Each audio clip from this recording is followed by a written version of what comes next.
How to fix Facebook Marketplace limit reached. So if you have got more excessive limit or you've been crossing the limits of listing your items, so what you can do is simply go to the marketplace section and then go to this little profile icon at the top left. So once you go there, you'll simply have to go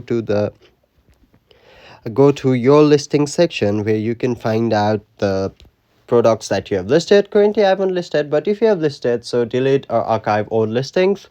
If you have many expired or inactive listings, delete or mark them as sold. Also avoid reposting the same item repeatedly, edit an existing list, and change the description, price, and photos. Improve your marketplace profile trust score. So add profile picture and cover photos, add bio, verify email, phone, get linked to the different kinds of sellers, turn two-factor authentication, and complete your about section as well.